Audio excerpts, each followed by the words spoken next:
Nam Mô A Di Đà Phật. Xin kính chào quý vị hữu duyên thân mến. Giữa dòng đời hối hả, giữa những lo toan bộn bề, có khi nào chúng ta dừng lại một chút để nghĩ về công ơn sinh thành, dưỡng dục của cha mẹ không? Có khi nào chúng ta tự hỏi mình đã làm gì để đền đáp những hy sinh âm thầm ấy chưa? Hôm nay xin mời quý vị cùng tôi lắng lòng để nghe về cách báo hiếu tốt nhất cho cha mẹ theo lời Phật dạy, để biết yêu thương, kính trọng và trân quý những người đã dày công nuôi dưỡng chúng ta nên người. Có một hình ảnh đẹp mà Đức Phật từng ví von: cha như núi cao, mẹ như biển rộng. Núi cao vững chãi che chở cho ta khỏi bão tố cuộc đời. Biển rộng bao la ôm ấp ta bằng dòng nước mát lành, dịu dàng mà sâu thẳm. Cha như núi sừng sững giữa trời, mẹ như biển ôm ấp muôn đời. Dẫu cho bể cạn non mòn, tình cha nghĩa mẹ đời đời khắc ghi. Cha mẹ là người đầu tiên đón ta vào đời, là người hy sinh âm thầm, chăm sóc từ khi ta còn đỏ hỏn đến lúc trưởng thành. Mỗi nếp nhăn trên trán cha, mỗi sợi tóc bạc trên đầu mẹ đều là minh chứng cho những tháng năm tảo tần gánh vác cuộc đời vì con. Trong Kinh Tăng Chi Bộ, Đức Phật dạy rằng có hai hạng người mà ta không thể đền đáp công ơn, dù có cõng trên vai suốt đời, dù có phụng dưỡng bằng mọi cách, đó là cha và mẹ. Nhưng cũng chính Ngài đã chỉ ra con đường báo hiếu chân chính, không chỉ là cung phụng về vật chất, mà còn là hướng dẫn cha mẹ biết làm lành, tránh ác, biết phát tâm niệm Phật, quy y Tam Bảo, để khi thân hoại mạng chung, cha mẹ có thể siêu sinh về cảnh giới an lạc. Báo hiếu không chỉ bạc vàng, mà là dẫn cha mẹ lên đường thiện lành, để kiếp này kiếp sau mãi mãi được sống an vui không khổ đau. Đừng chỉ nhớ đến cha mẹ khi họ không còn bên cạnh.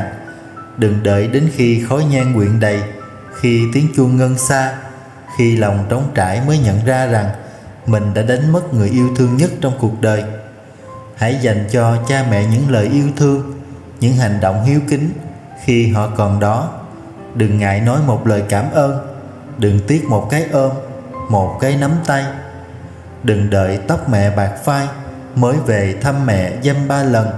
Đừng đợi cha già chân mỏi gót mới dìu cha bước nói lời yêu thương. Đối với người con Phật, cách báo hiếu cao quý nhất là khuyến khích cha mẹ niệm Phật, phát nguyện vãng sanh về Tây Phương Cực Lạc. Đây là con đường ngắn nhất để giải thoát khỏi khổ đau, luân hồi sinh tử. Hãy cùng cha mẹ ngồi xuống, cùng nhau niệm danh hiệu Nam Mô A Di Đà Phật, cùng nhau nghe Pháp, cùng nhau tụng kinh, cùng nhau phát tâm từ bi, hồi hướng công đức cho tất cả chúng sinh. Niệm Phật một lòng, nhớ mẹ hiền, hồi hướng công đức dâng lên trời cao, cầu mong đời đời kiếp kiếp cùng nhau về cõi Tây Phương an lành. Nếu cha mẹ đã khuất bóng rồi, đừng chỉ khóc lóc, mà hãy nhớ đến họ bằng cách làm nhiều việc thiện, phát nguyện niệm Phật, tụng kinh, hồi hướng công đức, cầu nguyện cho hương linh cha mẹ được siêu sinh về miền an lạc. Người đi rồi cõi nhớ còn đây, dòng lệ rơi thương nhớ không nguôi. Cầu mong nơi miền xa xôi ấy, cha mẹ được an vui thảnh thơi đời đời. Khi cha mẹ đã khuất bóng rồi, sự tiếc thương là điều khó tránh khỏi.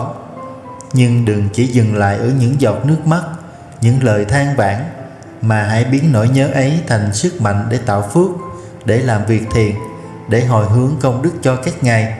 Đây là cách báo hiếu cao thượng nhất, thể hiện lòng biết ơn sâu sắc nhất đối với cha mẹ. Trong Tịnh Độ Tông, niệm Phật không chỉ là cách thanh tịnh tâm hồn, mà còn là phương tiện đưa hương linh cha mẹ về cõi Tây Phương Cực Lạc. Mỗi câu Nam Mô A Di Đà Phật là một đóa hoa sen nở trong lòng, là một ánh sáng soi đường cho cha mẹ nơi cõi xa xăm.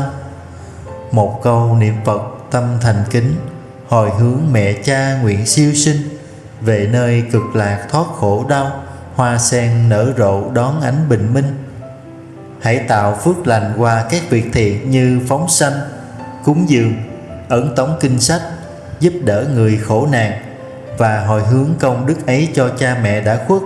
Đây là cách gieo nhân lành, tạo quả tốt cho cả hai cõi, cõi người và cõi âm.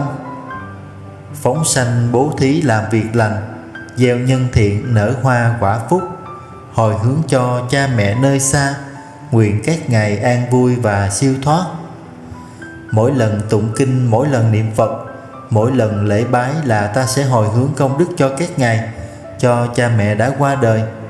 Đặc biệt là những kinh như kinh A Di Đà, kinh Địa Tạng, kinh Vô Lượng Thọ đều mang công đức lớn lao, giúp họ giải thoát cho vong linh, tiêu trừ nghiệp chướng.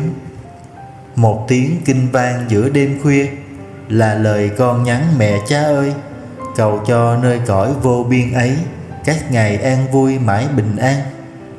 Hãy sống một đời lương thiện, biết tu tập, biết làm lành, để cha mẹ nơi xa được an lòng, không còn lo lắng, không còn vướng bận. Khi ta sống tốt, ta cũng đang tạo phước cho cả dòng tộc, cho cả tổ tiên nhiều đời.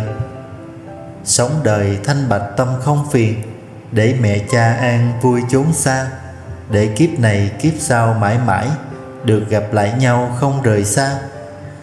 Cuối cùng, cách báo hiếu tốt nhất là sống một đời lương thiện, không phụ lòng công lao dưỡng dục của cha mẹ. Hãy sống sao để cha mẹ an lòng, để mỗi khi nhìn xuống, các ngài đều tự hào về đứa con của mình. Mẹ yên lòng nơi cõi vô biên, con nguyện sống đời chân chính, đem từ bi rải khắp muôn phương, để cha mẹ mỉm cười nơi chốn yên bình. Kính thưa quý Phật tử và các bạn thân mến, dù thời gian có trôi qua, dù cuộc đời có đổi thay, tình cha mẹ vẫn mãi mãi là ánh sáng trong cuộc đời của mỗi chúng ta. Xin hãy trân quý từng phút giây còn bên cha mẹ. Hãy dành cho các ngài những lời yêu thương, những hành động hiếu kính khi còn có thể. Đời người như chiếc lá rơi, cha mẹ còn bên ta là điều quý giá nhất. Xin hãy sống trọn từng khoảnh khắc, để sau này không phải hối tiếc xót xa. Xin cảm ơn các bạn đã dành thời gian lắng nghe. Chúc mọi người luôn an vui, bình an và tràn đầy hiếu kính với cha mẹ mình. Nếu thấy bài giảng này mang lại chút bình yên, chút ánh sáng cho tâm hồn, xin hãy chia sẻ để những người khác cùng được lắng nghe, được an ủi và được vững tâm trên hành trình này. Nam Mô A Di Đà Phật.